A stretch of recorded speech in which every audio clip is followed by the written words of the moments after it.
आलमी ज़मीर बल्कि मुर्दा हो चुका है। कश्मीर से फिलहाल आप मायूस हो जाएं। भारत में बात की जाती है तो खुलेआम सरेआम फखरिया ये बात कहते हैं कि हमने पाकिस्तान के टुकड़े कर दिए और हमने 2 टुकड़े कर दिए वगैरह वगैरह। अक़वाम मुत्तहिदा के इंसानी हुकूक के माहिरीन का मकबूजा कश्मीर की सूरत हाल पर इजहार तशवीश।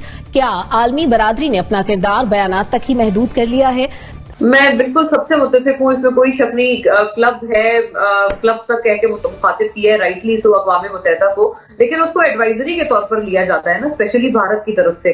अगर कोई अक़वाम मुत्तहिदा की तरफ से बयान आ जाए, स्टेटमेंट रिपोर्ट आ जाए उनके खिलाफ, तो वो उसको कहते हैं अक़वाम मुत्तहिदा क्या चीज है, हम तो बहुत बड़े हैं अक़वाम मुत्तहिदा से, हम सुपीरियर हैं अक़वाम मुत्तहिदा से, हम तो अमेरिका को और चाइना को रिप्लेस करने वाले हैं दुनिया में बतौर सुपर पावर। तो वो तो इस किस्म की मज़ाक़ा फेज बातें करके उसको साइड में मारते हैं। लेकिन अगर हमारे हवाले से कोई बात करे, अभी 71 का भी जिक्र हुआ, आपको पता है, आप सबने देखा है 71 के हवाले से जब भारत में बात की जाती है तो खुलेआम सरेआम उनके प्राइम मिनिस्टर तक लेवल पे ये बात की जाती है। वो फखर का जो है वो इसमें मुजाहरा करते हैं, फखरिया ये बात कहते हैं कि हमने पाकिस्तान के टुकड़े कर दिए और हमने 2 टुकड़े कर दिए वगैरह वगैरह। कोई और अगर प्राइम मिनिस्टर हमारे मुल्क का ये जुर्रत करे तो मुझे लगता है हमारे मुल्क पे तो सैंक्शन लग जाए। आलमी बिरादरी का ये रवैया है पाकिस्तान के साथ और ये उनके डबल स्टैंडर्ड्स हैं। भारत में उनके प्राइम मिनिस्टर बड़ी बड़ी बातें करके, और ये बातें क्या, वो तो अपने मुल्क में कत्लो गारत करके निकल जाते हैं और उनको कोई पूछने वाला नहीं। तो इस डबल स्टैंडर्ड्स पे तो देखें कोई शक नहीं है हमें, और ना हमें कोई उम्मीद रखनी चाहिए। हाँ, अलबत्ता ये बात खुशाइन जरूर है कि जो डेमोग्राफी चेंज की जा रही है, जो कि आबादी के हिसाब से मुसलमानों को बरतरी हासिल है कश्मीर में, उसको जो तब्दील करने की कोशिश की गई है 5 अगस्त 2019 के इक़दाम के नतीजे में, मुझे लगता है पहली मर्तबा हुआ है कि अक़वाम मुत्तहिदा ने इस बात को माना है। अक़वाम मुत्तहिदा ने इस बात को माना है, लेकिन अभी तक हुआ कुछ भी नहीं। इफ्तिखार साहब,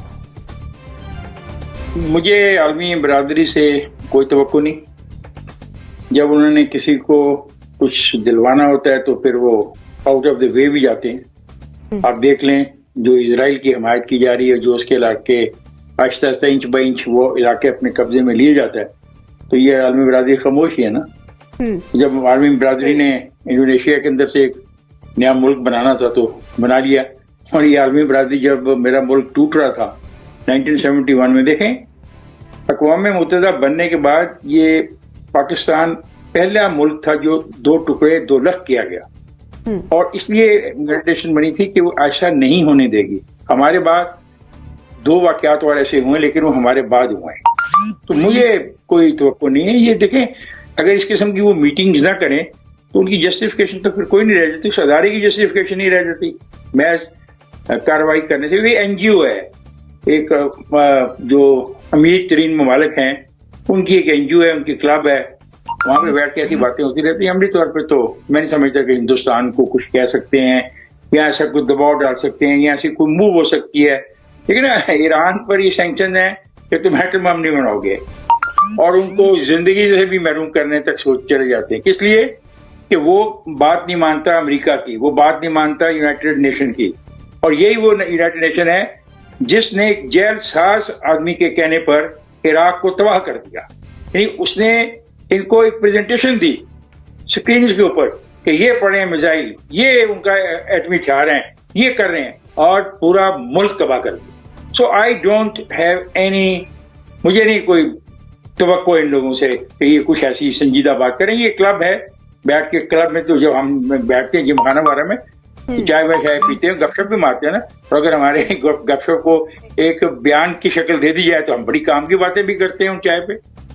सही है। नासिर बेग चुगताई साहब, क्या इजहार तशवीश से मामलात हल हो सकते हैं? आलमी ज़मीर बल्कि मुर्दा हो चुका है। ये मुर्दा खोर लोग हैं। जब मशरक़ी तैमूर की बात आती है तो 48 से 56 घंटों में फैसला हो जाता है कि जी रेफरेंडम होगा और ये आज़ाद हो जाएगा। सूडान की बात आती है तो वहाँ फैसला हो जाता है कि भाई ये ईसाइयों का ऐसा होगा। तो कोई ना कुछ और भी कुछ मामला चल रहा है। मेरा ख्याल ये है कि ये इंसानी ज़मीर अभी बेदार नहीं होगा, ये आलमी ज़मीर अभी बेदार नहीं होगा उस वक्त तक, जब तक, मैं नहीं कहना चाहता ये बात, कि जब तक इसके अपने मुफादात पर ज़रब नहीं पड़ेगी, जब तक भारत को अंदर से ज़रब नहीं पड़ेगी। जब भारत को अंदर से ज़रब पड़ेगी तब शायद कुछ लोग बेदार हों, उन्हें ख़तरा राख हो। और किसानों की तहरीक जो इस वक्त चल रही है, दुनिया की सबसे बड़ी तहरीक है किसानों की दौरे हाजिर में। 48 लाख ट्रैक्टर हैं इस वक्त जो रोडों के ऊपर हैं, हमें उनको भी सपोर्ट करना चाहिए, हमें शर्माना नहीं चाहिए, हमें उनको भी सपोर्ट करना चाहिए। कश्मीर से फिलहाल आप मायूस हो जाएं। अब यहाँ पे मुनाफकत ये है कि आपके पास रिपोर्टें सारी मौजूद हैं, सब कुछ है दिखा, लेकिन भारत के ऊपर अपने मफादात की वजह से कोई प्रेशर डालने को तैयार नहीं है कि वो फैक्ट फाइंडिंग मिशन जा सके, भारत को इस काम से रोका जा सके या उसके खिलाफ कोई प्यूरेटिव एक्शन हो। ये एक चीज है जो नहीं, तो वहां आपको दुनिया की मुनाफकत चीज नजर आ रही है, लेकिन भारत का चेहरा कम से कम आम आदमी दुनिया में देख रहा है। और ये ऐसा नहीं है कि दुनिया के मुल्कों में पता नहीं किसी को, बरतानवी पार्लियामेंट में इसका चर्चा हुआ है, हर मुल्क में, यूरोपियन यूनियन के तमाम मुल्कों में इसके ऊपर मुजाहरे भी हुए हैं और चर्चा हुआ है। तो भारत जिल्लत तो खा रहा है, लेकिन वहां वो प्रेशर नहीं है जो बड़े मुल्कों की तरफ से, P5 की तरफ से आना चाहिए और भारत को अपना रास्ता बदलना पड़े। और मुख्तलिफ ममालिक के मफादात इस प्रेशर के आड़े आ जाते हैं। बिल्कुल, वो वहां पे अपने मफादात की वजह से ये मुनाफकत करते हैं और ये काम नहीं होता, वरना तो बहुत सारी चीजें आज दुनिया के सामने जो पहले नहीं। ठीक है।